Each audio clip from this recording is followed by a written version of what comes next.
Bonjour, donc on arrive à la dernière partie de leçon du chapitre 11 sur les aires. Donc maintenant qu'on a appris à calculer l'aire de différentes figures usuelles comme le carré, le rectangle, le triangle et le disque, on va être capable de calculer l'aire d'une figure plus complexe qui va être fabriquée à partir des figures de base. Alors, cette fiche-là sur laquelle je vais m'appuyer pour la leçon, c'est la fiche leçon numéro 4 que je vous ai mis en pièce jointe. Si jamais donc vous pouvez l'imprimer, c'est très bien. Vous l'imprimez, vous la collez dans le cahier de maths. Si vous n'avez pas d'imprimante, vous pouvez au moins recopier la figure là qui va nous servir d'exemple sur votre quadrillage de cahier pour pouvoir faire l'exercice et avoir l'illustration. Là, la partie leçon, c'est un peu plus compliqué à recopier, donc vous pouvez juste l'enregistrer sur votre ordinateur et je vous les donnerai quand on se retrouvera après le confinement.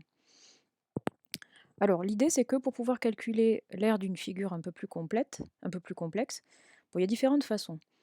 Alors, par exemple, ça c'est ce qu'on va trouver le plus souvent dans les exercices. Quand vous avez par exemple une figure comme ça, il faut repérer en fait, du coup, les figures avec lesquelles elle a été fabriquée. Donc finalement, regardez, si on découpe ici à cet endroit-là, hop, on reconnaît finalement un carré et un triangle qui sont à côté. Donc pour calculer l'aire de cette forme un peu complexe, on calcule l'aire du carré, l'aire du triangle, et on additionne, parce que les aires, ça peut s'additionner. Alors des aires, ça peut se soustraire aussi. Vous voyez, si par exemple, vous avez une figure comme ça, qui ressemble fortement à un triangle, mais duquel on a enlevé un morceau, vous pouvez calculer d'abord l'aire de tout le triangle, en imaginant que la figure, elle est comme ça, qu'elle n'est pas trouée ici. Après, vous calculez l'aire de ce demi-disque-là. Donc, bien sûr, il faut qu'on vous donne les dimensions. Là, c'est juste une figure comme ça que je vous mets pour vous expliquer. Mais bien sûr, dans les exercices, vous aurez les dimensions. Donc, il faut calculer l'aire de la partie comme ça arrondie. Et vous pouvez soustraire. Vous prenez l'aire globale là, de tout le triangle, vous enlevez l'aire du demi-disque et ça vous donne l'aire de votre figure un petit peu compliquée avec le trou. Ici, vous avez cette figure-là avec un trou ici, puis un morceau qui dépasse. En fait, par superposition, là, par déplacement, vous voyez que ce petit triangle-là, en fait, il se superpose parfaitement à ce petit trou-là. Donc finalement, si vous arrivez à calculer l'aire de ce carré-là, ça vous donne l'aire de cette figure. Ils auront la même aire, simplement, cette partie-là qui a été enlevée, elle est ici. Mais ça revient au même. Alors, donc ça, c'est de façon générale pour vous montrer que les aires, elles peuvent s'additionner et se soustraire.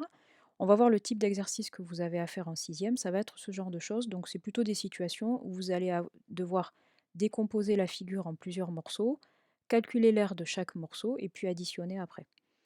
Donc là, concrètement, si vous regardez cette figure, et si vous réfléchissez un peu aux différentes formules que vous connaissez l'aire d'un triangle. Donc là, on peut, si on coupe ici, on peut isoler un premier morceau en forme de triangle pour lequel on pourra calculer l'aire, puisqu'on vous donne ici une unité de longueur, d'accord? Donc là, il suffira de calculer l'aire d'un triangle rectangle avec 2 cm pour ce côté-là et 2 cm pour ce côté-là.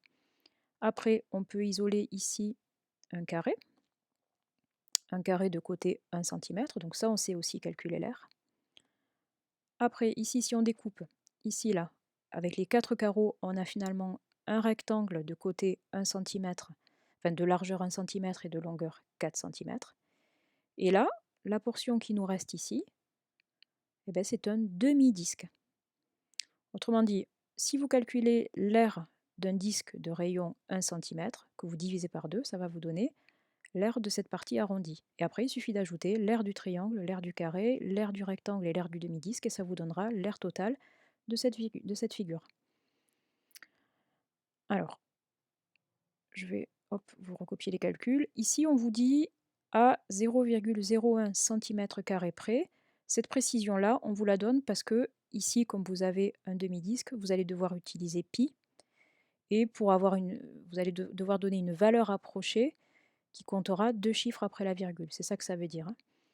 Alors, je vous montre donc déjà les calculs. Alors, ce que vous pouvez faire pause à la vidéo et essayer de faire les calculs tout seul.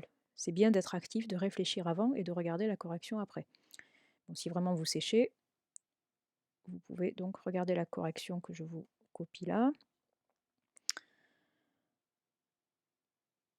Alors, on va récupérer ça dans notre fichier. Hop. Voilà.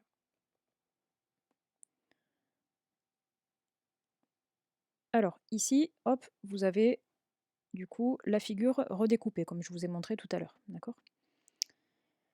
Et ici, on a les calculs. Alors, on va commencer à regarder les calculs.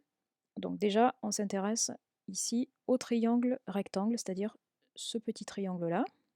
Donc on rappelle la formule de l'aire d'un triangle, c'est A fois B divisé par 2. Donc A ici, ça correspond à cette longueur, c'est-à-dire 2 cm, puisque c'est 2 longueurs de côté, 2 longueurs de carreau, multiplié par 2 cm, le tout divisé par 2. Donc ça nous donne 2 fois 2, 4 cm² divisé par 2, c'est-à-dire 2 cm². Donc 2 cm², ça correspond à l'aire de ce petit triangle rectangle.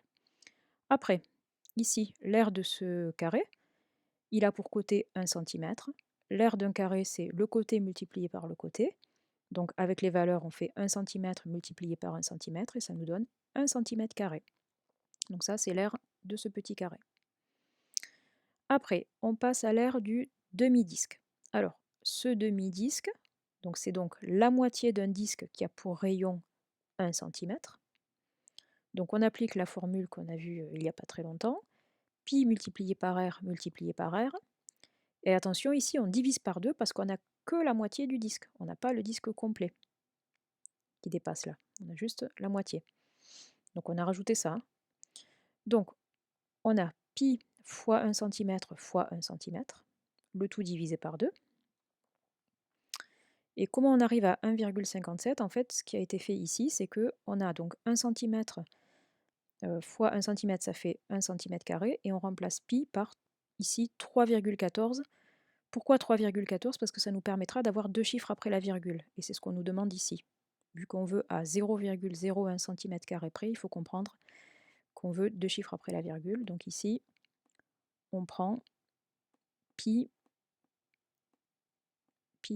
à peu près égal à 3,14. D'accord? Et donc dans le calcul, on va faire 3,14 multiplié par 1 multiplié par 1, ça fait 3,14, divisé par 2, ça fait 1,57. Vous pouvez le vérifier. Donc l'aire de ce demi-disque, elle est égale à peu près à 1,57 cm². Et il nous reste enfin l'aire de ce rectangle, qui a pour largeur 1 cm et pour longueur 4 cm. Donc l'aire d'un rectangle, c'est la longueur multipliée par la largeur, ou la largeur multipliée par la longueur, c'est pareil. C'est une multiplication, donc on peut inverser les facteurs, il n'y a pas de problème. Donc ça donne 1 cm fois 4 cm, ça nous donne 4 cm². Et pour terminer l'exercice, donc l'aire totale de la figure, c'est égal à l'aire du triangle rectangle, plus l'aire du carré, plus l'aire du demi-disque, plus l'aire du rectangle. On additionne le tout, et ça nous donne environ 8,57 cm². Et on a bien deux chiffres après la virgule, comme on nous l'a demandé.